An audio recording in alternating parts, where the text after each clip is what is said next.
आता आपण अनारशासाठी तांदूळ घेतले आहेत आणि ते धुवून स्वच्छ 2 दिवस आपण याला भिजत ठेवणार आहोत.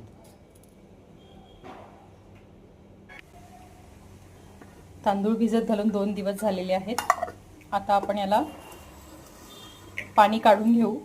पाणी काढून घेऊन याला 2 तास कॉटनच्या कपड्यावर टाकून थोडंसं सुकू देऊ. ते सुकून झाले की त्याला आपल्याला बारीक करायचं आहे. आपले तांदूळ सुकलेले आहेत. जेवढे तांदूळ घेतले होते तेवढीच आपण साखरही घेतोय आणि हे मिक्सरला लावून दोन्हीही छान बारीक करून घेणार आहोत. साखर बारीक करून घेऊ पहिले, त्यानंतर तांदूळ बारीक करून घेऊ. आणि तांदूळ बारीक झाल्यावर दोन्हीही आपण छान मैद्याच्या गाळणीने त्याला गाळून घ्यायचे आहे आणि त्याचे बॉल बनवून आपल्याला एखाद दिवस तरी 24 तास तरी आपण त्याला मुरत ठेवायचं आहे. म्हणजे ते छान एकजीव होतात आणि छान त्याचे अनारसे बनायला ते तयार असतं पीठ. आपण अनारसे बनवणार आहोत. मी दाखवल्याप्रमाणे आपण हे पीठ बनवलेले आहे. की त्याचे गोळे बनवून ठेवले होते. आता हे गोळे पण काल बनवलेले आहेत आणि आज हे आता मुरलेले आहेत. त्याला आपल्याला फोडून घ्यायचं आहे आणि छान कोरडे असतील तर थोडंसं दुधाचा 4-5 थेंब टाकून 1-2 थेंब टाकून आपण याला छान मळून घेणार आहोत.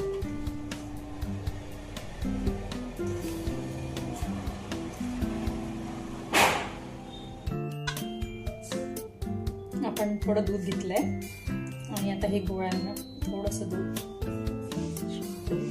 जास्तही झालं तर ते आसटसर होतं, म्हणून थोडं थोडंच टाकून त्याला मळायचं आहे आपल्याला.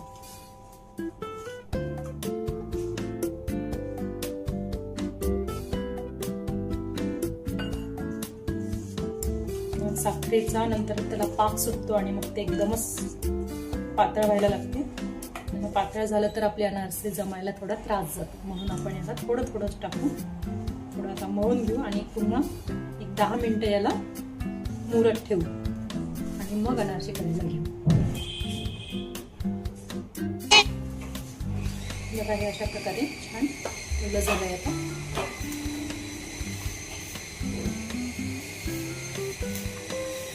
आपण याला छान भिजवून घेऊया आणि थोडा वेळ मुरत ठेवूया.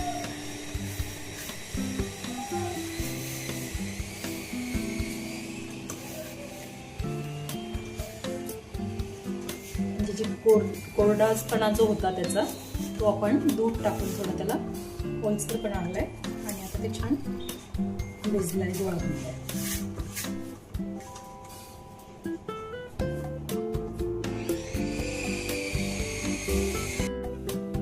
आपण आपलं पीठ मुरत ठेवलेलं होतं. आता त्याला 10-15 मिनिटं झालेली आहेत आणि आता तर छान गोळा बनतो आहे.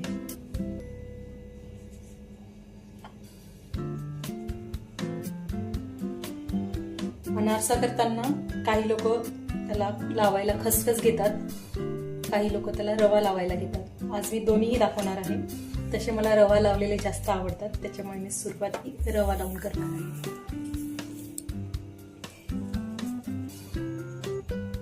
छान गोळा घ्यायचा, असा हा रव्यावर ठेवायचा आणि याला थापून घ्यायचं.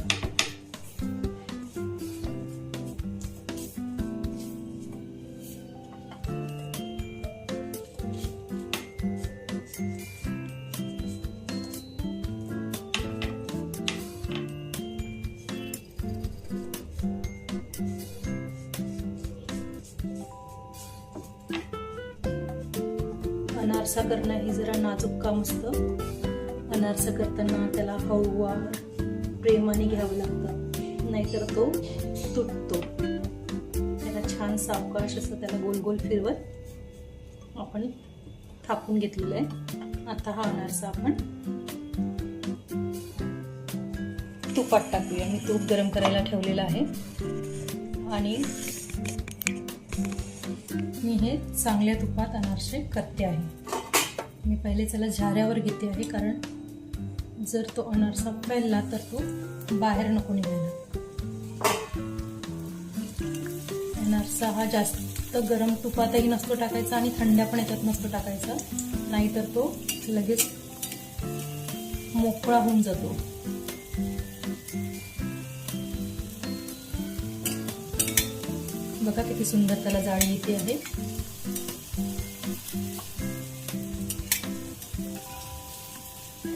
हळूवार त्यावर तूप सोडायचं आणि त्याला शिजू द्यायचं. अनारसा करताना पहिले एकदा तूप गरम करून ते स्लो केलेलं आहे गॅस, आणि त्यानंतर तो अगदी हळूवार आपण त्याच्यावर तूप टाकून त्याला तळतो आहे. अनारसे तेलातही करू शकतात, पण मला तुपातले जास्त आवडतात आणि तुपातले त्याला चव पण छान लागते. बघा किती छान सुंदर अशी जाळी आलेली आहे. आता याला आपण तूप निथळून घेऊ.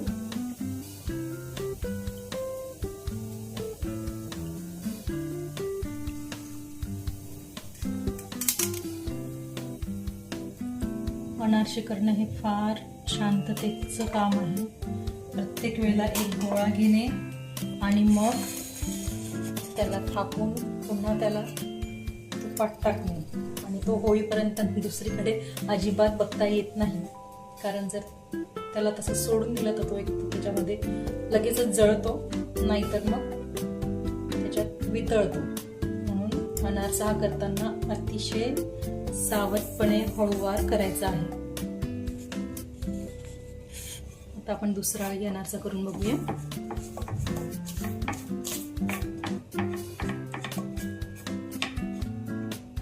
आणि अनारशाची प्रोसेस ही फार लॉंग आहे. त्याला 2-3 दिवस तांदूळ भिजवा, त्याला बारीक करा, त्याला मुरत ठेवा. घेतला आणि बनवला असा प्रकार अनारशाचा नाही. त्यामुळे थोडे पेशन्स लागतात आणि पेशन्सनीच हा अनारसा करावा लागतो. करताना सुद्धा फार पेशन्स लागतात. जर का तो अनारसा तुटला तर त्याच्यात का तुटतोय हे सुद्धा शोधावं लागते. कारण जर तुटणार असेल तो तर एक तर तुमची त्याच्यात साखर जास्त झाली आहे, नाही तर मग तळताना तूप जास्त गरम झालं आहे किंवा थंड झालंय. थंडही तूप चालत नाही, गरमही तूप चालत नाही, अतिशय वाफा निघणार असं पण नाही चालत. त्यामुळे सगळ्या गोष्टी अगदी व्यवस्थित असल्या तरच तो अनारसा तुमचा छान होतो. बघा आपला दुसरा पण अनारसा झाला आहे. तो पण मी आता तुपात सोडते. पुन्हा झाऱ्यावरच टाकते आहे.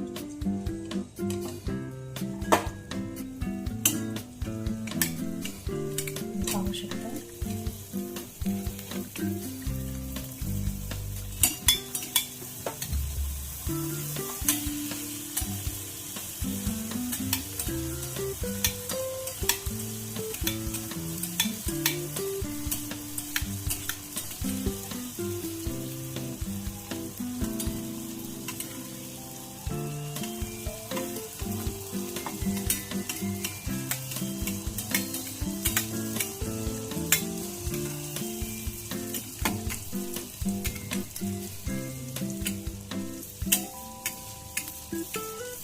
जास्त वेळ जर तुपात राहिला तो तर लगेच तो लाल व्हायला लागतो. बघा मी याला या बाजूने जर तुपात ठेवलंय तर तो लाल झाला.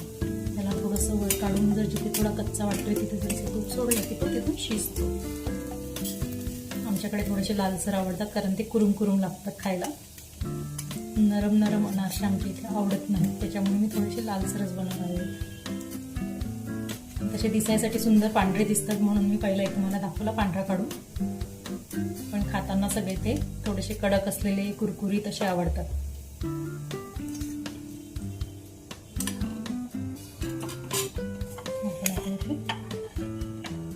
हे पदार्थ टेस्ट करून सांगायला फक्त कविशाच आहे, त्यामुळे मी तिच्यावरच विश्वास ठेवते. माझे चांगले झालेत म्हणून पदार्थ सगळे खूप चांगले झाले. तुम्ही खरंच नक्की बनवून बघा. Thank you. Like, share, subscribe. Thank you.